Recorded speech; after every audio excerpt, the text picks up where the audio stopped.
cockpit, Ivan. And as I shared in our session, pre-work session, teacher Lee, I did not find the picture, so I have to draw it. But with my favorite tool, artificial intelligence, drawing, I like it more and more. Whenever I need some illustration or graphic, it's easier for me to draw it by artificial intelligence than to find it in the Google. It's fine. Interesting. Yeah. Okay, today we are going to discuss a movie, Tora. Pretty long one. And actually, I don't think there is a reason to be so long. Because sometimes it was just, I don't understand, what, just, a picture of ocean for 10 minutes. But I would like to ask something, Ivan, first. Yeah. I'm sorry if I interrupt you. Please. Teacher Lee, Tora. So I just wonder what it means. It's a kind of code expression, or does it have a meaning, tiger? Well, we have a question about this. We will discuss it later. Okay, all right, I'm sorry. No problem. Vasant, you wanted to add something? Yes, they could have trimmed this movie, especially towards the end. They showed a lot of flying combat scenes that doesn't make any sense. They're just doing circles and circles. It was too long for me. Just showing the aircrafts on the air. When they show the explosions on the harbor, that was interesting. That was engaging, but just showing aircrafts on the air is boring. Yeah, and that's why I have a question for you, for you all. So, in general, old movies, they tend to be slow paced, right? It was a fashion of that time. So if you watch a old movie, it's more likely will be slow than modern movies, right? And also, I think that Asian movies, like Japanese or I don't know, they are more concentrated, more focused on the picture than on the plot, right? So they will show you, some room for 10 minutes and it's okay. Yeah, water drop, the roses blooming. Yeah, more nature based, or yeah. So it's my justification. Can I say so, teacher? Justification. Yeah. So for why the movie is so long? They wanted to show us, the ocean, the plane, the officers, everything in a slow way. And to give you a feel for patience, when you're traveling across the ocean, you don't just go zzz, and you're there. You've got to sail for days, waiting. Oh, it's just so boring. Yeah, actually, it's a good point. Yes, teacher Lee. So sometimes when we read the book, right, about the historical event, we think it was just like one day, right? They attacked Pearl Harbor. Yeah. But in fact, it was a week of traveling, right? Then some action, and then a week again. And bad weather. You're in a storm, and God darn it, I can't see anything in this storm. Everybody's getting sick and throwing up. Blah, blah, blah. They don't show that in the movies, but it happens. Exactly. Yeah. You have to eat. You have to, I don't know, brush your teeth, but it's not in the movie, right? Yeah. Please? Yes, when they showed the Japanese commander saw his own our country's flag on the air, when he interprets from the sunshine, I was like, seriously, how could you be enjoying the nature when you were about to bomb a country like that? But now I understand that they were bored to death. They were flying days and days, and they need to find something to entertain themselves. Oh, I tell you, when you're on a submarine, in my case, 24 hours a day, and you wake up, it's like, what do I do to pass 4 hours? There's nothing to do. You're inside of a boat. Maybe you've got some old movies that you've seen 3 times already, and you don't want to watch it again, or there's just nothing to do. So yeah, at sea, you're just bored to death most of the time. You've got to do something to keep from going crazy while you're just waiting for days. Yeah. And I think that nothing changed in the modern world, right? So you don't have internet inside under the water, right? So you cannot watch Netflix. I don't think so. I'm not sure. They may have better technology now, but in my day, yeah, we had nothing. We had reel-to-reel movies that we had to load. And when you watched all of them, you had to start watching them again. The music was tape recorded music over and over and over. It was very boring. Well, I'm sorry for this distraction, but I remember, I just recalled, I read a book once about one Russian submarine. And when they go to the, I don't know how to call it, to the duty, right? For the long duty. Is it a duty, teacher Lee? Yes? Duty tour. Yeah, duty tour. Duty tour, yeah. When they go, it can be 6 months or more. And Yeah. they took some movies with them. And one day, the guy who was in charge for the movies forgot to do this. And they had exactly one movie on the foreign language for the 6 months. Oh. And the guy, the author, said that 10 years passed, but I still remember every phrase in exact order. Oh, God. Okay, let's go back to the Pearl Harbor, right? So, as we talked before, so in Russia we study history of Second World War like very scrupulously. We know a lot about this. So for me, and I guess for Sergei, the Pearl Harbor is something, you know, what we're familiar with from the childhood, I guess. So because it's a very important event, how America was involved, right, to the action, like full-scale actions. But Leila, did you heard about Pearl Harbor before the movie, or? Yeah. Was it- Well, how we were taught, I could tell you, we were talking about World War II, 1939 starting and 1945 finishing date. And meanwhile, how America entered in 1941, I guess, after Pearl Harbor, America Mhm. decided to enter. Mhm. Yep. And Vasant, what about you? Did you hear about this event? I mean, the Pearl Harbor event. Yeah, about Pearl Harbor. Did you, I don't know, learn it in the school or somewhere? No, they only concentrate on the Hiroshima and Nagasaki, but they never told about the previous event. I Mhm. got to know about that from that movie, Pearl Harbor, the 2000 movie. I understand. Yeah. Gerard, Eh, yeah. Ivan, also our teacher told us this. We woke up the sleeping giant. So he wrote it on the board. I never forgot that. Well, it's actually pretty accurate, I would say. Yeah, Vasant, please. Yeah, I heard that in Japan, they never mentioned Pearl Harbor in their historical books, in their textbooks in schools. And I think it's most common in every country that they think they are the center of the history. They only tell about their own perspective, not the mistakes they made in the past and everything. Well, Someone told me one time that in Japan, the history books of World War II start with us dropping nuclear bombs on them. Could be. That's when the war starts, according to the history books. I don't know if that's true or not, but well, if it were- sounds strange, right? So hard to believe. if it were true, they would hate our guts, and I don't think they do. So, Yeah, but in general, you know, if you're a student, you open the book and you read that Americans bombed us, like, it's strange, right? Why? why? Yeah, why? What happened before that? Yeah. Yeah, I like the saying a lot. I like the saying that it's always important when you start your story, right? From what moment you start the story. Exactly. Yeah. But I have to admit, Vasant, actually answering your point that, you know, history books, they're different in every country. We have to admit. So they are focused on very different events and very different reasons. And they make you kind of feel better about your motherland.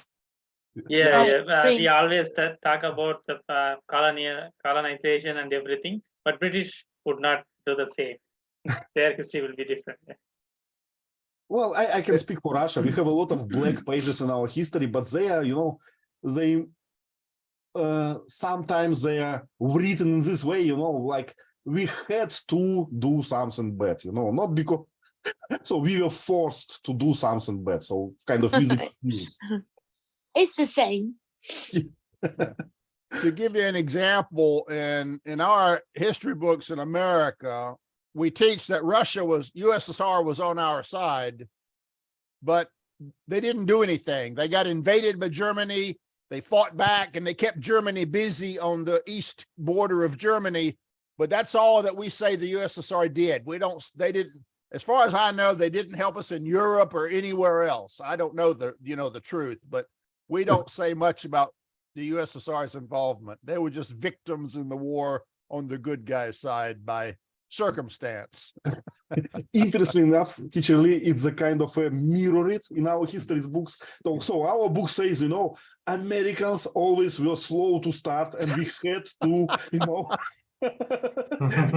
to do everything by ourselves. Oh. Interesting, right? So it's done. And we probably all agree that France was the worst performer in the war, right? I used to think this way. I used to joke a lot about, so there are a lot of jokes, like something like I clean my house for 2 hours and it's already longer than France resisted to Hitler war. But it's not true. So I read some article and it says that yes, French army, it was defeated fast, but there was some kind of how we call guerrillas, right? People who start war. Oh yeah, there was a resistance. Yeah, there was a resistance. Yeah. Yeah, and underground resistance. Yeah, and they were good at this, so they made a lot of troubles to these Germans. But the reason that Britain and France hate each other was during the war, there were a lot of British soldiers in France fighting with the French against the Germans. And then France said, oh, you know what? We surrender. And all the British soldiers are there. They're going, well, wait a minute. We don't surrender. So when Churchill had to rescue the British soldiers inside of France who quit fighting against the Germans. So that was the evacuation at Dunkirk. Sorry, teacher. Gerard, I'm curious, how Pearl Harbor was in your history books in the school? Was it mentioned? No, in history books, I don't think so, but I knew about it. I think that Pearl Harbor was the reason that America was involved in Second World War II. And I read some urban legend that America allowed to Japan to attack Pearl Harbor to have the excuse to enter in the war. Yeah, conspiracy theory, right? Yeah, conspiracy theory, but I don't think so. What's the point, Well, there are a lot of them. I read a lot of them, right? It was deliberately. So American government, they need an excuse, they need a reason to unite the society, to make the society unified against the Japanese. So it was a conspiracy. So they sacrificed some old ships, to get involved into the war. I don't believe this, but people, there are a lot of conspiracy right there. There's also a story that American radar in Hawaii detected the Japanese fighters coming, and they thought it was a radar malfunction, so they didn't report it. And there are a lot of football legends. They say, that intelligence knew everything, and they told to commander-in-chief and everything, right? But they ignored it for reason or something like this. Okay, let's go ask the youngest one. Vova, did you know something about Pearl Harbor before the movie? No. No? Did you, but in general, have you studied World War II in school? No, not yet? Okay. Not yet. Not that young. Yeah, maybe later. Yeah. Okay, so we understand kind of what the event it was. Let's talk about the movie. Actually, I think there were no characters in the movie, right? To tell the truth, there was like kind of a bunch of them. So I wrote down a few of them. Well, could you please read some? Do you remember anyone from them? Characters. How we call this? Lieutenant, general. General Walter. I would read the C short. Walter C. Short. Yeah. Admiral Husband и Kimmel. Mhm. Commander-in-Chief of the Combined Fleet Admiral Isoroku Just say Yamamoto. That's all we know. Yamamoto. Yeah. Mhm. And Yamamoto, it sounds very familiar to me. Sergey, do you know this name? Yamamoto. It's very familiar. Yes, it looks like a brand, Yamamoto. Brand? It's a real brand. Maybe he grew up in a famous Japanese family. Okay. Okay. So, and Yamamoto was. Mitsubishi, Toyota, Yamamoto. Yeah, they like to give names to their corporations, right? Japanese. So Toyota is a name? What do you think? Toyota. Takeshi Toyota is the owner of Toyota company. Okay. Well, what does mean commander-in-chief? And why we write this with a small, how we call it, dash? I don't know.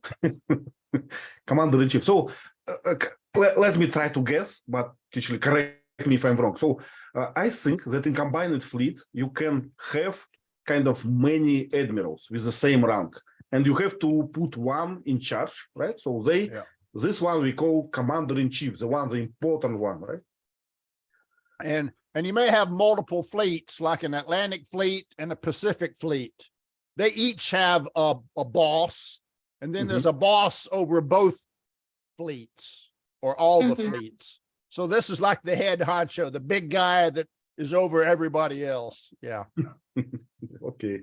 And it seems that Admiral Isoroku Yamamoto was a commander-in-chief of the old Japanese fleet, right? He was the highest level guy. Yep. Sergey, what do you think? Yeah. Sergey, what do you think about Japanese fleet? Was it the same size of American fleet, or weaker or stronger? What do we know? As I remember, Japanese fleet was less than American because they don't have a lot of aircraft carriers because this war in this Asia Pacific region characterized on a lot of aircraft carriers and aircraft. I think that they hope to unexpected attack for killing the American aircraft carrier. Okay. I prepared some questions to discuss. Again, that's not chronological questions, not about, the story, kind of, not to cover the story chronologically, but just to discuss the story in general. So, Gerard, could you please help us with number one? Okay. At the beginning of the movie, what factors contributed to the rising tensions between Japan and the United States? Yeah. I don't remember. Do you remember? I think there was some kind of discussion. Sergey, would you like to answer? Yes, as I remember, Japanese didn't have, and now that doesn't have a lot of oil fleet. And Japan always bought the oil from the Holland companies, from the French companies, and from the UA, like I don't know, like Rockefeller's company, Standard Oil. And when Japan started to fight with other countries, they make the excess of oil with Germany and Italy. They lost these resources from America because America was the most popular seller of oil to Japan. Okay. So that's why Japanese started to fight with China and with other Asia Pacific, like in the China region, because this region had a lot of oil fleets. It's a cause. As far as I remember, at that moment, Japan invaded China already, Korea, right? Yeah, So, yeah. so they already started some wars, and Americans were not happy about this, right? And they tried to manage this diplomatically, right? But tension, so it was not possible, right? So diplomacy was no go at that moment, right? So they were not able to make any agreement, as far as I remember. When you Yes, cannot make any agreement, we can say that tension is raised, right? Imagine you have a lot of aircraft, you have a lot of brave soldiers, but you don't have a control room. It's a full situation. Yeah, you don't have oil for this, yeah. Good, good. I think we covered that, right, teacher? Yeah. I think the Japanese Navy was actually larger than our Navy at the start because they had been in wartime production for a year, a couple of years. We didn't start wartime production until after Pearl Harbor. So the Yamamoto told his bosses, he said, I can guarantee you victory if we can finish the war in 2 years before the Americans can start producing ships like crazy. But if it takes longer than 2 years, the economic might of the US we're gonna lose. Yeah. And we have to give them credit to Japanese fleet. They were not kind of weak or something, because Pearl Harbor is American story, but we have own story. It was Tsushima when Japanese fleet, they destroyed Russian fleet here. Like completely, Yeah. It was not funny for us, but it was a stupid kind of mission of Russian fleet, because Russian fleet, to get there, they kind of traveled for 3 or 4 months, around the Africa, around the India, and when they're totally exhausted, and they were kind of beaten, in 1 week. Oh boy. Sergey? Yeah, and I remember the story about Tsushima. Our government and our generals told these societies, we will win the Japanese because the Japanese has a specific ISIS, and they are stupid, and because we are brave, and they started war without respect, and only several generals and several soldiers told our government, stop, Japanese fleet is a very, very professional. But we started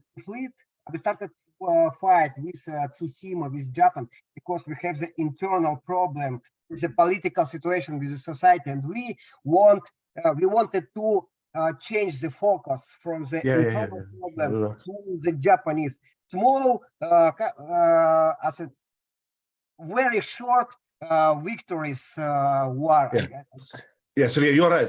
Let me try to rephrase what you said. So at that moment, Russia has a lot of internal problems, and to distract people, they say we need an easy victory somewhere. So we need to beat someone, to show that we are strong, we are united, and everything is fine. So let's beat Japan for just for no reason. And then it was a kind of a. It wasn't a surprise. It was a disaster, So when our fleet got beaten, so it was like nobody saw that it's even possible, So it was a kind of a revelation. So wow, and political regime, it was collapsed after this. So it was. Yes, and we had the first revolution in Russia. It became to be a revolution, because people, they just could not believe that it happened, But it happened like very easy. Well, did you hear about this? Yeah. Sorry, teacher, interrupted you. I was going to say it's your hold my beer moment. Probably I should not say this, but actually we have a bad karma with our fleet in Russia. So our fleet has more bad pages than good pages. So not a sea, not a sea nation, I would say. Yeah. Because we have a lot of territory without sea. Yeah. You don't need a navy, really. So our navy never was good. Yeah.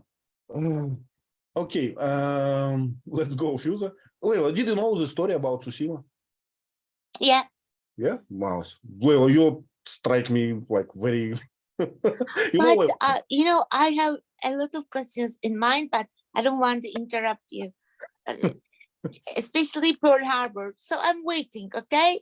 okay. We read all these not in a very detailed way, but we read these things. Good, good. Well, it's interesting because it's a kind of a local story. Local history, we can say, not for. But 1 or 2 lines in our book. Wow. Good. Okay, let's talk about number 3. Jar, would you like? Okay. How does the film portray the process of planning the attack on Pearl Harbor by the Japanese forces? Yeah, let's talk in general. So what was the idea? How they planned it? Who was against? Who was pro this plan? Yeah, there were some generals that were eager to go to war, and another one. It was the one I think they call Gandhi. Gandhi, because he thought that the US could be a very dangerous rival. Mm-hmm. I think the condition to go to the war was an ultimatum that the ambassador of Japan in United States had to submit, but something paid with the time. But I don't know, even if they had done, these ultimatums, if America would have accepted, I don't think so. I wouldn't say no, right? So why America should accept something? Accept something. Yeah, no reason for this.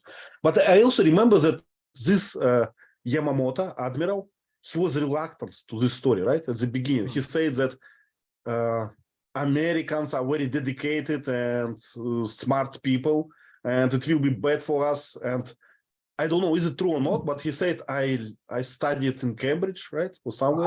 Harvard. Yeah. Harvard. Harvard, yeah, and I know Americans pretty well, right? And it will not be easy for us. So let's find a diplomatic solution for this, right? So it was, and it's kind of a new page for me in this story. So I saw that there was no hesitation from Japanese side. So they did not want to resolve this in any way. Okay, let's go further. Vasant, would you like to take number 4? How does the movie showcase the role of Navy intelligence and cryptography in the events? Okay. They have a special machine that can decode the messages transferred between Japanese officials.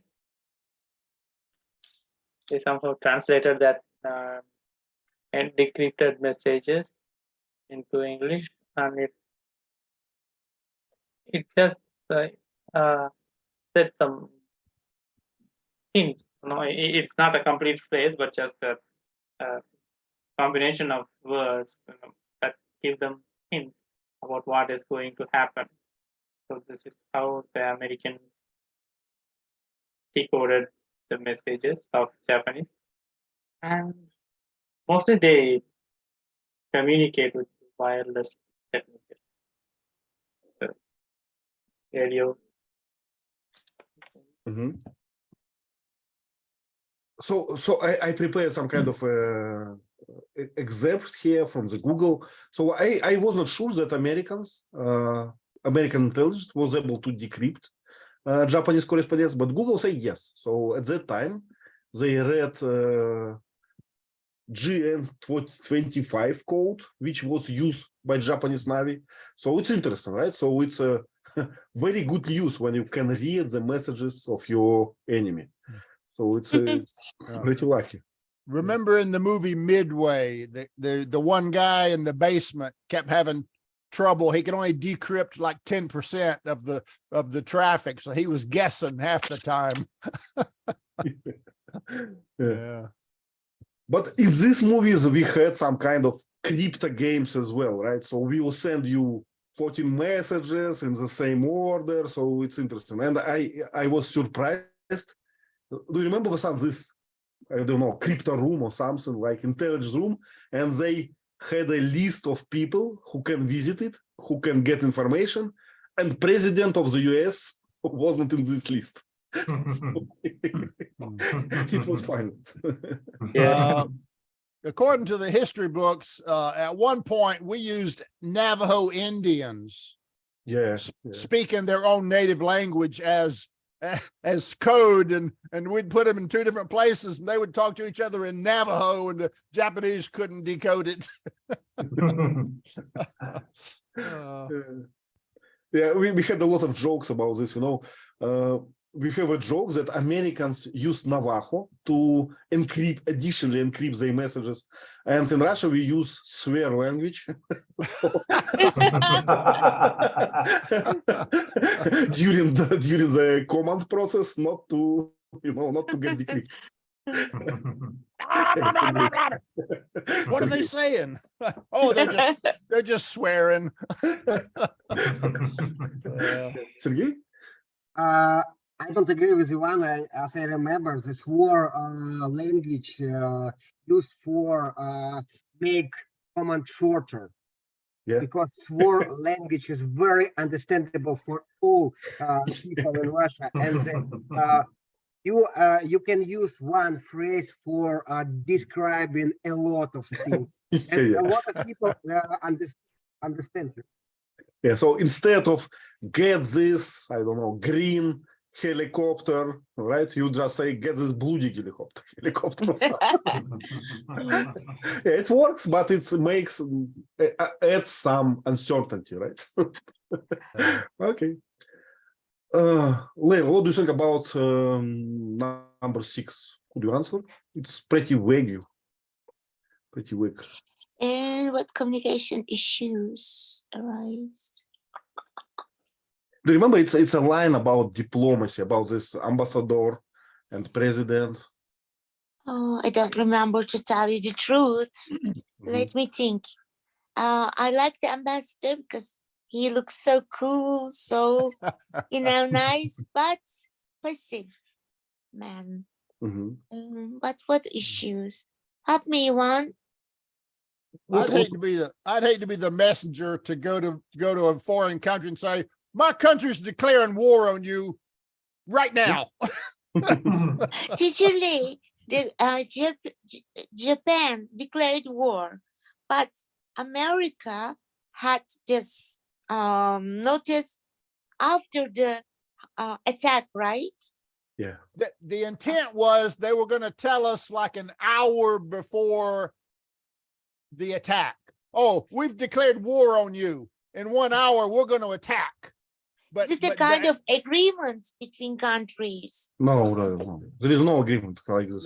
No, they were trying to avoid a sneak attack by warning us, but giving us, 1 day warning, that's not much of a notice, right? 1 hour. 1 hour, but his car got delayed or something in traffic. So the attack happened before he told us we were at war, and that made it a sneak attack. So unlucky circumstances made it a sneak attack, which made Americans even more angry. Yeah. Okay, so I think Americans are ready for the attack. So why they couldn't, gather together and just do something? Because they were talking about a threat. No, we weren't expecting to be attacked. That was a big surprise. That was this word. Which one, Ivan? Do you remember? No attack was. Yeah, Leila, you understand? So intelligence understood the probability of this attack. So it was very probable that attack will happen, but it was not like exact information. So they never were prepared, never were like in a battle, I don't know, situation. But they were all Americans also talking about threats, but they didn't, just do anything. The U.S. did not want to join the war.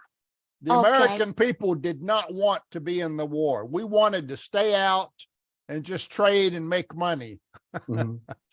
Gerard? I think the Japanese knew that America wouldn't accept the ultimatum, because 1 hour is imagined very small, and they knew for sure that America wouldn't accept. So, you know, okay, you said no. Okay, we have the excuse to attack you. But we are not going to give you time to prepare. Yeah. You know, I have a question for you all. Let's think that, let's understand that we were watching a Japanese movie, right? So Japanese version of this event, right? Do you think that it was a just unlucky event that, you know, ambassador was in traffic jam, or it was kind of intentional? So I think intentional. intentional. So maybe they just trying to Yeah. save the face, you know. So hard to say, right? In our history, it was just bad luck. Bad luck. Okay. Yeah, Very but optimistic approach. Yeah, but what I learned from this, so what was new for me, that there was some kind of hawk and doves, right, in Japan. So I did not know before that they were kind of divided in this. So Yeah. yeah, it was new for me. Like me. Yeah. They weren't all crazy. Well, could you please answer number 7? Okay.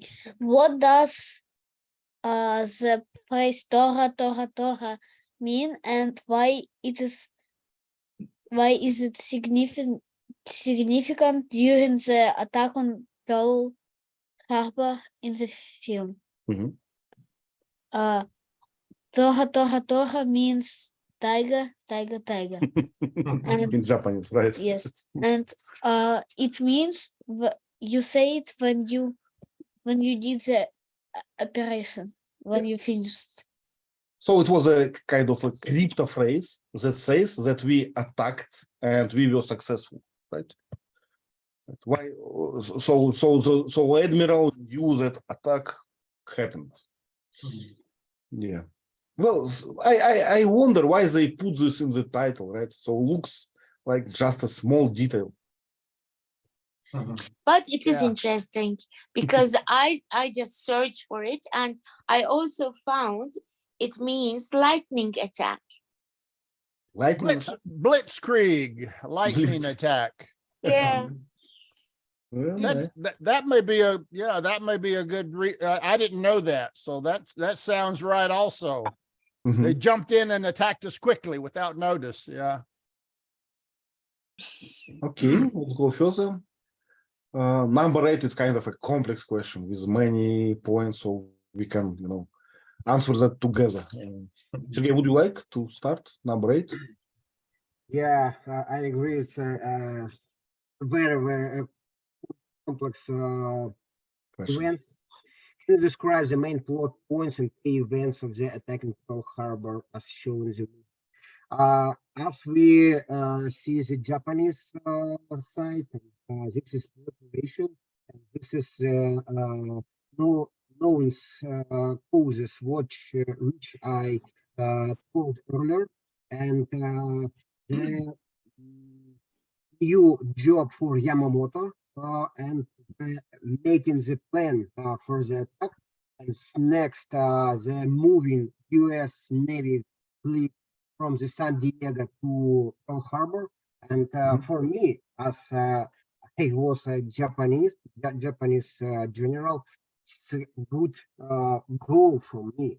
A lot of vessels, a lot of aircraft in one place. And as I remember, one day the American general advised to collect a lot of aircraft in one place for stopping to divorces from Japanese. For me, it's a very good, very, very good goals. Next, it's a diplomatic part, and Japanese diplomatic postponed the negotiations with Americans diplomatic understood that the postponing process, and from the American side, as I understand, it's a chain the foolish and stupid actions and bureaucracy actions because a lot of don't take the responsibilities for their actions. I remember I was surprised when Pentagon, right? I don't remember, was it Pentagon somewhere? So like some commanders in the America, they said we would not spread this information outside the America, right? So to the fields. So just not to be revealed, by some unlucky events or something. And as I remember, they couldn't put the antenna because they had a lot of problem with something. I don't know who is it, the ERCA department of the US. What's the problem? We have the war. Vasant, what do you think? Was Pearl Harbor attack successful because it was a very good plan, or it was just a kind of a bit of luck, that Americans, were not ready?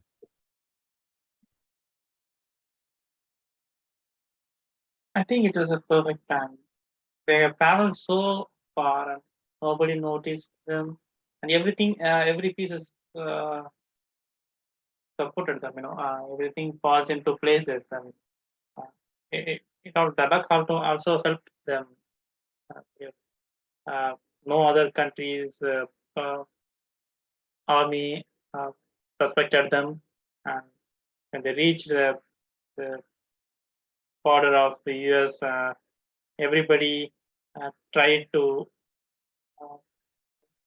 intimate that higher officials, but the higher officials wanted proof, and so the carelessness also helped them. Not just a plan that was supported with a lot of.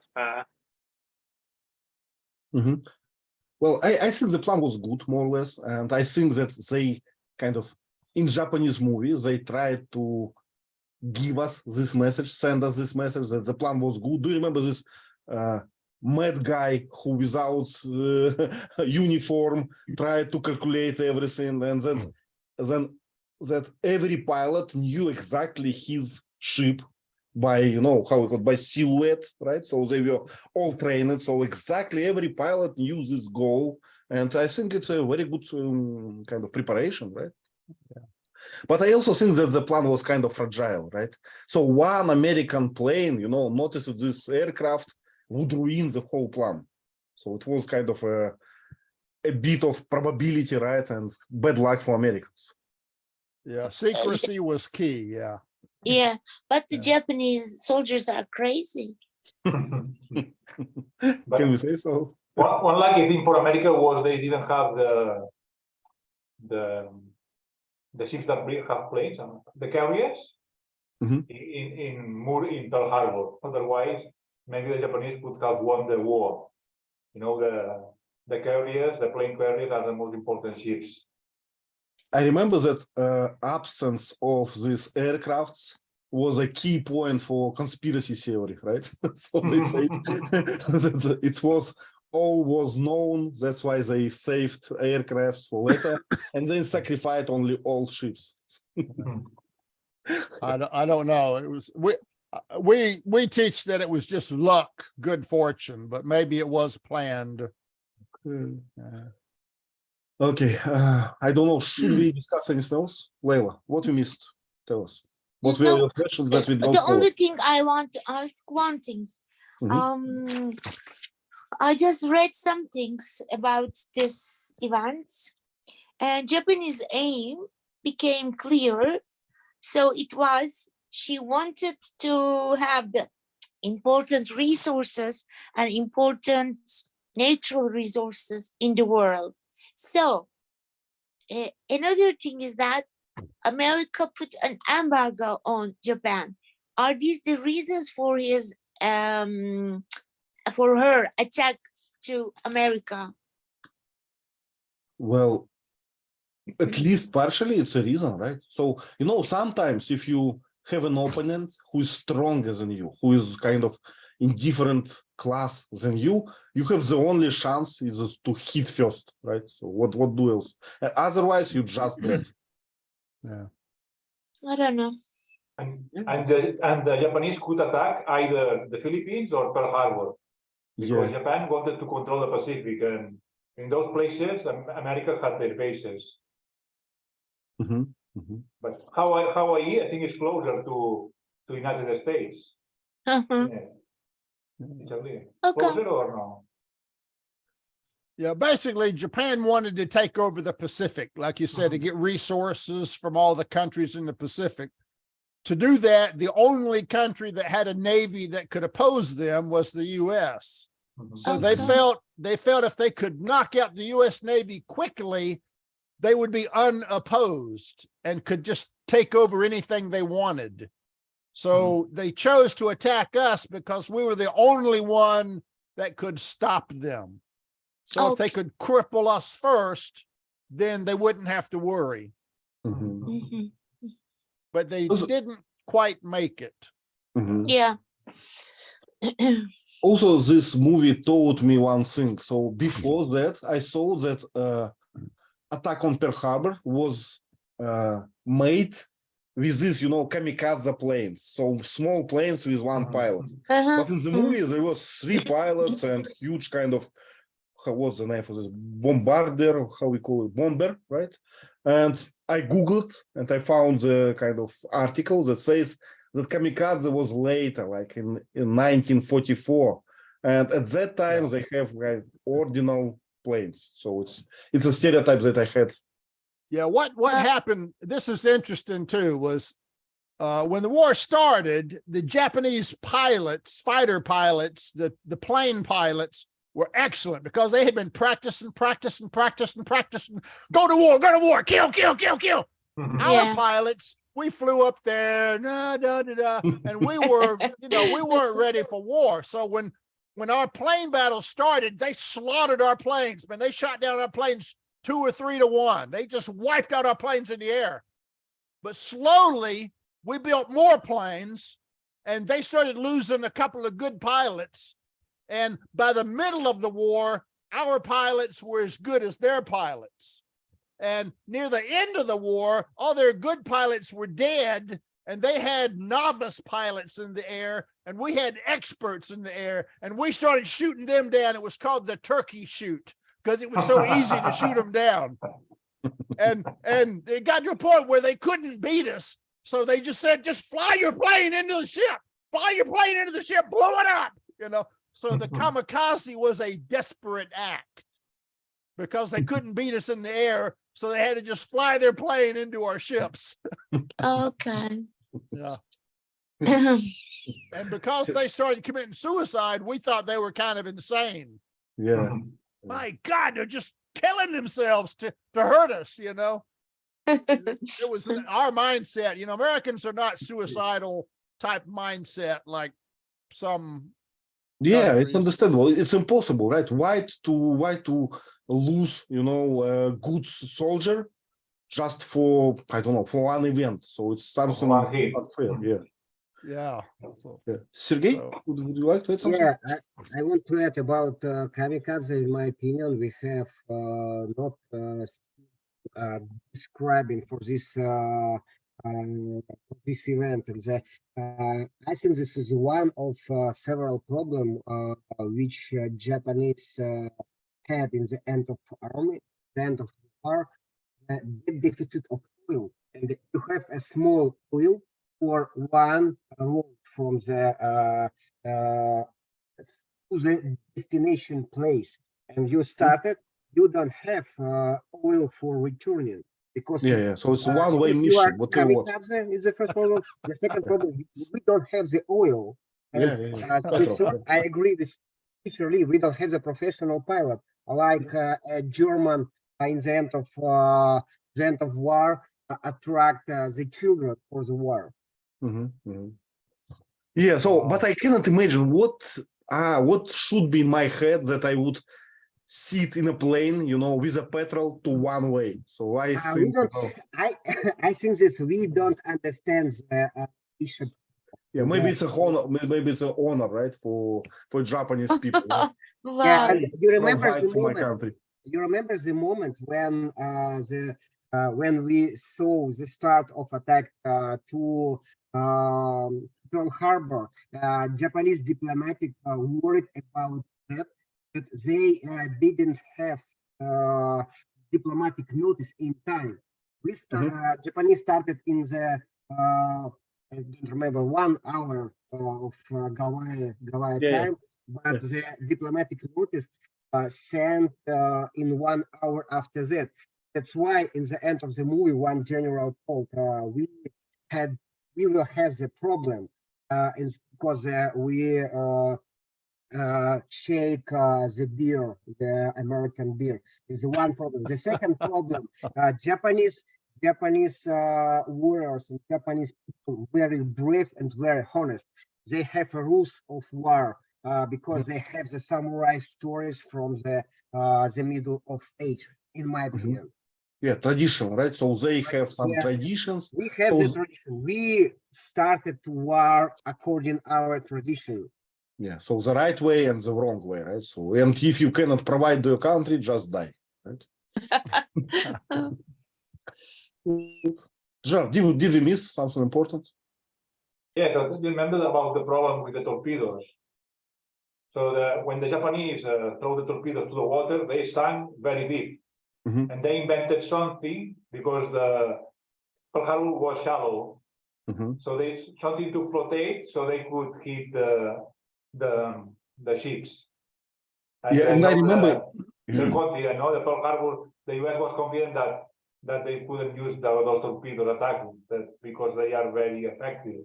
Yeah, exactly. I remember one American admiral or someone said, they cannot attack us here because it's shallow. So it was a different understanding of what's characteristic of the weapon, right? I think they put some wood or something so the torpedoes wouldn't sink so deep. And also they use, I think, shells from, like a bombs. So they, it was easy because the ships were quiet, they didn't move, so it was easy for the Japanese to attack them, to sink them, to hit them. It's a good question. So why torpedoes, but not bombs, right? So I don't have an answer. So for me, it would work else. Maybe torpedo had better chances. I don't know. I think better chances because, you are if the ship is like this, the torpedo, you throw a torpedo, it's easy to hit the ship. Could be. I answered it a different way. I thought about it and I think that if you already just drop it the torpedo, if they kind of kill the plane, it changed nothing. So you can kind of drop torpedo before from the long distance, right? From the safe distance. So when you are not in danger. So it's what I thought. If you're dropping from something up in the air, you're talking about a little tiny ship, and you're dropping it from up here. The wind can blow the bomb sideways. The ship can turn. It's pretty hard to hit with dropping bombs. But a torpedo, if you attack from the side, you've got a long side of the ship, and you can get pretty close, drop it, and it's already going right there, and the ship doesn't have time to move. So torpedoes would seem to be more deadly to me, more accurate, I would think. Yeah. But the plane's got to come down low. Yeah. So it's more dangerous for the plane. If I was a plane guy, I'd want to be dropping bombs from high up. Yeah, but in the movie, these pilots, they were professionals, right? They flew so low. So it's so attitude was impossible. And also, Teacher Lee, I have noticed that when they dropped the torpedo, it didn't explode in an instant. It took some time. It has to hit the boat. They were contact explosives back then. Okay, if it didn't hit the boat, if it just goes straight into the sea, no explosion? No, it would just run out of fuel and sink. Okay. Okay, so let's go to some pictures. And Vasant, this Tora made in the fonts that make me think about samurais somehow. That's cute.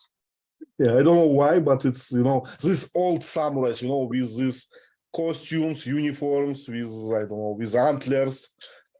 I have seen some. Yeah. Sergey? I remember that the Tora is a very important system organized book for Greek. So your sound is getting worse. So Torah is a book, right? Or system of organizing something? For Jews. For Jewish It's people. like Yeah, it's like the Torah, Bible. like a Bible for Jewish people. Yeah, but it's Oh, just yeah. a coincidence. Yeah. So Spelled differently. That one has an H on the end, I think, the Torah. Yeah. Jewish Bible or something. I don't know. Yeah. Okay, let's describe some pictures. Gerard, could you please start with this one? Okay. We can see here. Okay, it's the Nazis and the Japanese signing the Axis Pact. So there was an alliance between Germany, Italy, and Japan. It was called the Axis. Mhm. I don't remember the city where this pact was signed. Berlin? Do you remember? I don't know. I think maybe Germany, must be Germany. And the Japanese guy was the ambassador. I remember it was the ambassador.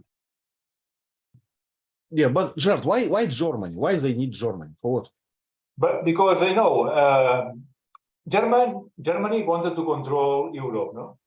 And Africa. And Japan wanted to control the Pacific. So, you know, their interests didn't collide.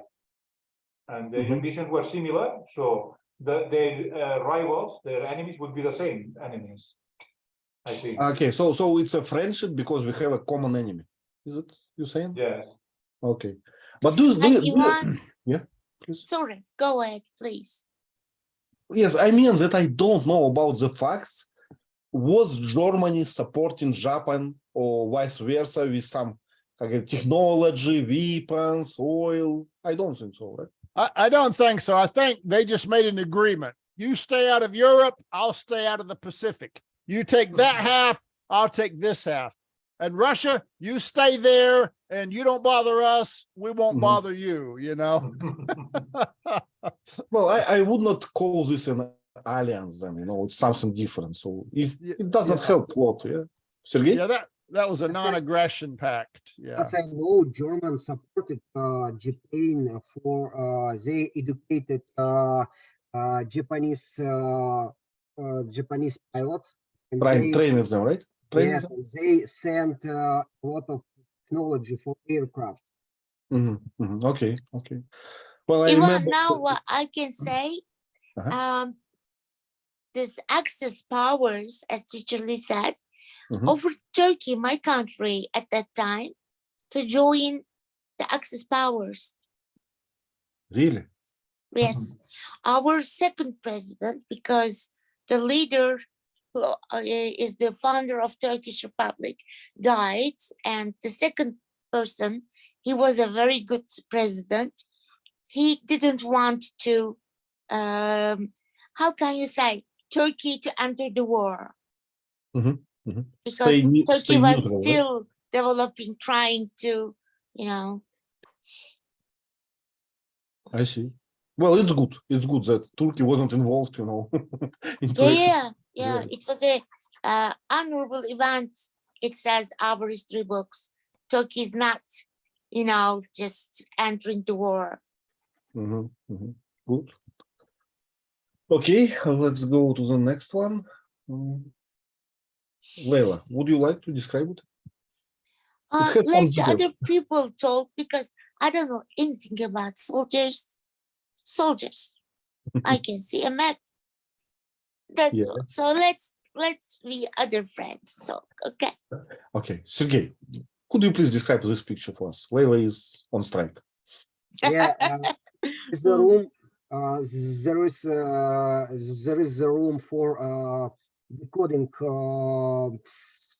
decoding information from Japanese, and we have two printing machines.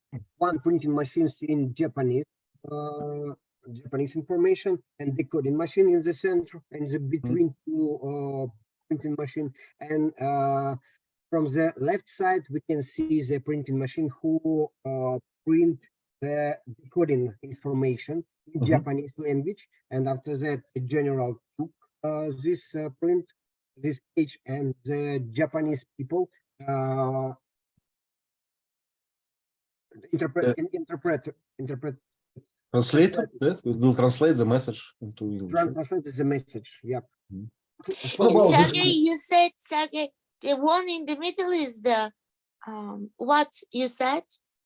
Decoding machine? Decoding machine, but as I know, but it looks like a simple decoding machine.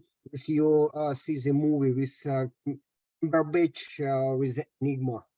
Yeah, Okay. Enigma, yeah. Yes, It's- Enigma it's- decoding machine in England. It was a very huge computer with a rotated system, but it looks like simple machine. Well, this one in the middle is very advanced, I would say, for this technology, because as Sergey, really, as you mentioned, Sergey, you know, at that time computers were huge, right? So in general, so Ivan, this one very compact, yeah. through this machine, decoding machine, you Mhm. can hear or you can have a No. written statement. Look at the guy on the right. So what he's doing, he's listening to air, right? And Okay. writing what he's hearing to this typewriter on the right. Okay. Trying to decode as well, right? He's not decoding, he's writing, you know, A, B, C, some nonsense, you know, so it's Okay. encrypted message. But then encrypted message goes to this decrypting machine, and on the left you have a decrypted message, right? So this machine on the left, it's printed, you know, on the morning of November, attack Americans or something. Okay. On the top of this photo, we can see five Capitals? watches with the city where now very happening something interesting. The war, Tokyo, New York, Washington, and the place where we can make the decision, and London, Paris, Moscow, and Berlin. It's a theater of war. The war. I have seen such how we call this? This is wall clock, wall watch, Clock. Wall clocks. wall clocks. Yeah. In many hotels, they like to put all this, you know, all these clocks here to show how international they are, right? So you can see how is my grandmother in Moscow? Is she sleeping or not? Yeah. Yeah. Yeah. And maps kind of attracts my attention, right, Sergey? What is green and what is red on the map? What do you think? I think it's a type of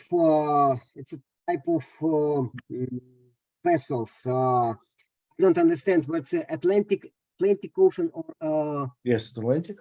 Yeah. I don't know why this Atlantic Ocean, because this is a theater, the important theater of the war for American in the Well, ocean. my idea is that these symbols represent kind of radio, I don't know, antennas or something. So they could understand where signal was called. Earlier, each vessel has special equipment for showing their place. Now we call this equipment transponder. Each vessel now has transponder. We have the special website for controlling vessel. Yeah, but Sergey, it doesn't work for military ships, right? And for military planes. Maybe. Just I don't know where my submarine now, and I can't show to my location my submarine to my so if you need to find a secret Japanese submarine, you go to Google, right, and Google it. See the map. Okay, good. Capitan Gandhi, right? Leila, do you like this one or not? Oh, if you want, I could talk, but I'm learning some things. That's why I'm trying to write. Okay. There's an ashtray on the right full of cigarette butts. It means that whoever sits there thought a lot and smoked. And I can see a kind of table, and I can see a kind of what do you call it? Croquis, a kind of map. In the center, you mean? Yep, In the center, it's a map, I guess. I think so. And this you're talking about this two, right? Looks like a scissors, Compass. From two There parts. is a compass on the right. Compass. Yeah. Metal Compass. compass. Compass. Yeah. Compass. Okay. Mhm. And teacher, I just can't think of anything. What about the things between the compass and Cigarettes. lighters? I don't know. Maybe matchboxes. I can't tell without blowing it up bigger. Yeah, so as far as I understand, the idea is that Captain Gandhi, right? He's sitting here like for weeks planning operation. And Yes. he's smoking and he's refusing to take food, to go to the canteen. He's just planning everything. And Leila, look Yeah. at the left. Can you see these red envelopes? Yep. So this every envelope is a exact order to exact plane. So he's kind of not only making plan in general, but he's making an order for every pilot, for every soldier. Wow. So look at this, look at that. And that's why they say this Gaudi guy, he's kind of mad and crazy, but he made a plan, you know, in all the details. Okay. Thank you. I don't think it's possible actually, but you know, could I be. But in mean, the movie, in the Poor movie, him. I can say poor him. poor him. But he was kind of crazy, right? In the movie, he was shirtless and he was kind of refusing food and he was mumbling some nonsense, right? Like, Yeah. yeah, so he was crazy, right? But the result of his job is that every pilot knew exactly where to stay, when to fire, and it was a part Yeah. of the success. Before that attack, they had a kind of exercise there, Yeah. not there, near somewhere. Mhm. Yeah, but it was general exercise, right? Just to hit the goal, right? Some target. Yep. Yeah. So just a general exercise. But after they got the, I don't know, what is it, commandment or prescription, they knew, so like, I don't know, I'm making up some names, but the ship Alabama is mine and he's silhouette like this and he's staying here and I'm starting bomb from this point, right? And then I go to the left and then I make rotation to 23 degrees. So this kind of plan. And make this for 100 pilots and you will get crazy, right? For sure. Yeah. Yeah. Okay, let's keep a few. Yes, this one is fine. Vasants, would you like to discuss this one? Vasants? Yeah, this is where the officers monitoring something. They were about to set up a base. Ivan, you are mute. Then Yeah, so it's about think- radar, right? New radars that they got. I remember. Yeah. Do you remember they Yeah. wanted to put the radar in the top of the mountain, but it was a protected yeah. zone. Yes.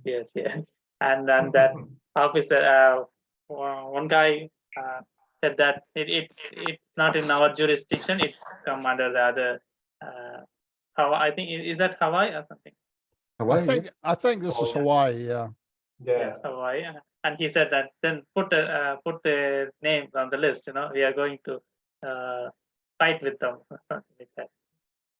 yeah, it's interesting, right? It's kind of interesting because the war isn't started, it has not started yet, right? So military doesn't have too much power, right? And some kind of reservation, national park says, no, you cannot put your radar here, because we have squirrels here. We have no permission, he said. Literally, last week we talked about Hawaii. Do you remember? Yeah, a little bit. Yeah. Interesting. But actually, to put radar on this mountain seems unrealistic to me.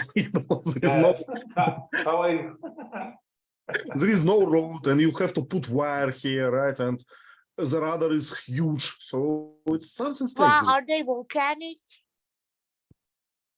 I don't know. Not normally active volcanoes. There are some volcanoes there, but they're normally dormant. Dormant. Yeah, and another reason why, if you have a modern radar, right, so huge one, so you can, why you need a mountain for this? So mountain for small radars when you cannot get a good signal. Yeah. Well, the higher, the more range you can cover. The more you can see, the higher up you are. Okay. Okay. Yeah, that's why. Because remember, the Earth curves. Yeah.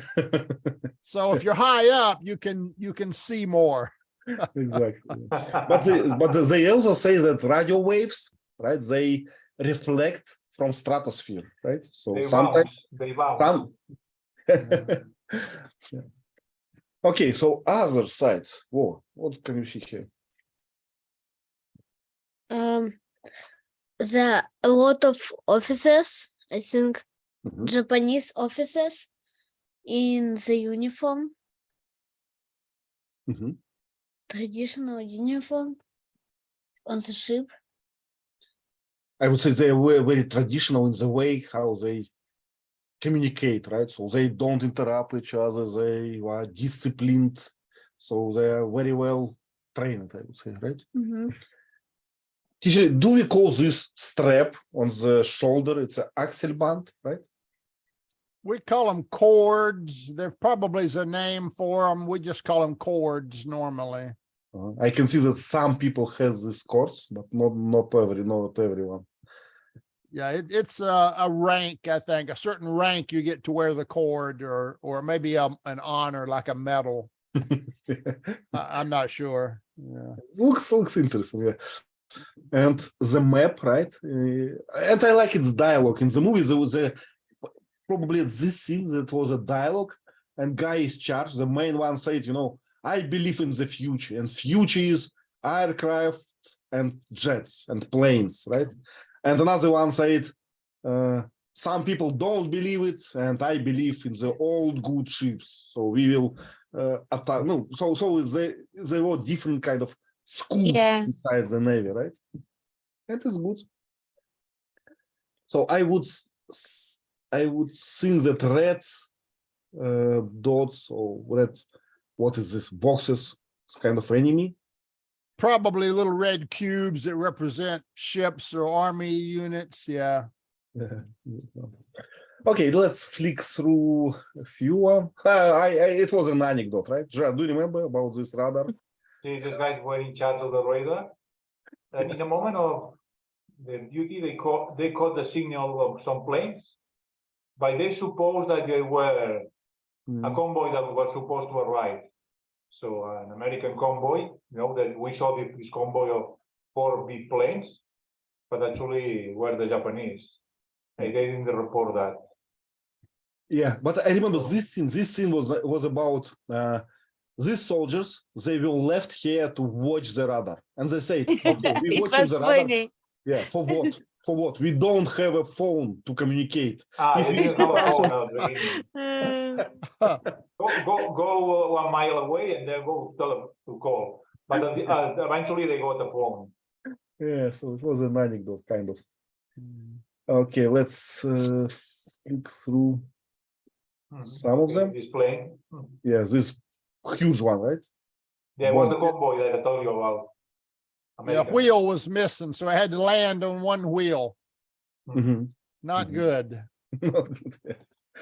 Yeah. Sergey, what they are doing? Why some silhouettes are in red? In my opinion, it's a bombered vessels, maybe 3 torpedoes, maybe 3 bombs, or maybe when we cross the first the fourth line, it's this vessel is ruins. 3 points. Maybe this is vessel had a lot of damages, but this leave yet.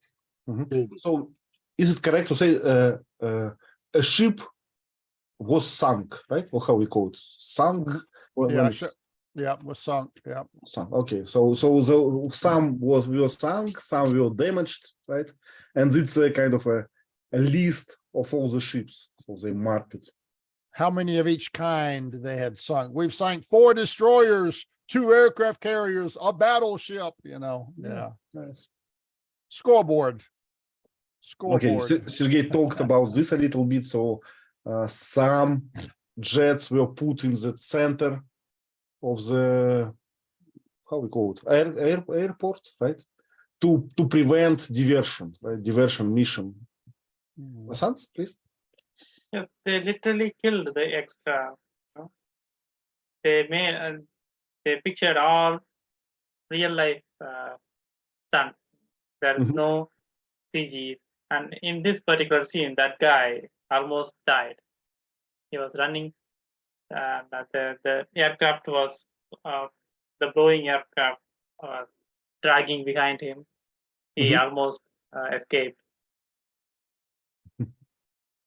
So no, yeah. So it's a war movie, but there are no kind of bloody scene, right? We don't see much violence and much, blood or something. So Yeah, it's good.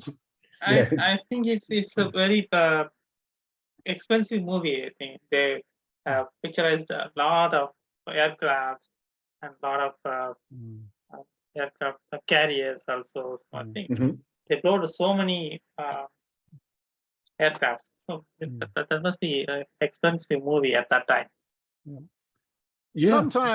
Sometimes in war movies, they'll actually show real camera footage.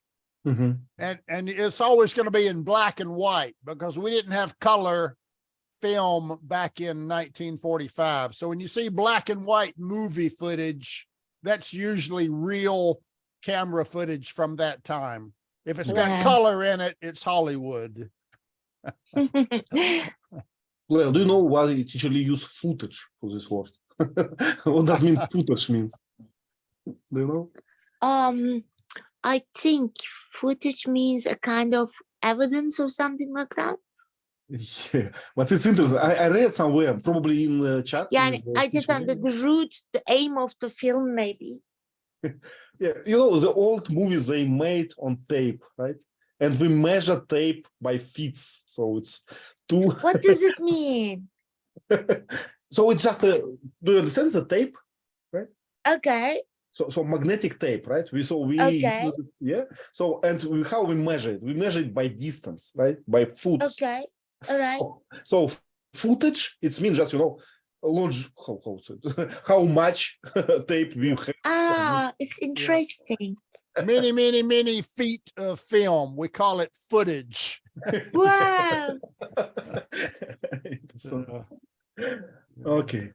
Actually, looking at this picture, I understand that I don't understand why they need cranes on the ship, but probably to load something, right? On the ship. I think Yeah, it's to load the food. booms. Any kind of supplies, food, whatever, Mhm. Ammunition, anything you have is going to be heavy, and it's on pallets, right? Wooden pallets. So you need cranes to move heavy loads. Okay. There are a lot of cranes on the behind, right? On the left side. Every ship has it. And speaking of this boat, right? This boat with a, how would we call this white house on the boat? I don't know. It's a rubric or something. I don't know, just a cover. Yeah. Cover. Okay. A roof. I don't know. Yeah. Well, American ships, they always look accurate to me. So pretty I well. wonder why. I don't know, pretty well maintained, Usually I expect from the technique, especially military technique, that it's always kind of weary, and it needs Quality equipment, I guess. My submarine, we had, when we were in port, we would paint our submarine to keep it looking pretty. Yeah. Yeah, probably soldiers the best, I don't know, what's the word for this, housekeepers for the equipment, I guess. Yeah. Yep. Okay. I think we covered it, right? More or less. So let's call it a day. Yeah. Next time, let's choose some kind of shorter movie. It took 3 evenings for me to do this one. Yeah. Literally, What thank about- you. Yeah. What about John Wick? What do you think? We have I watched it. 2 episodes not covered. So John Wick number 3. What do you think? Parabellum. Parabellum. Okay, let's see it for the next week. Bye bye. See you. Thank you very much. Bye-bye. Everyone. Bye bye. Bye bye.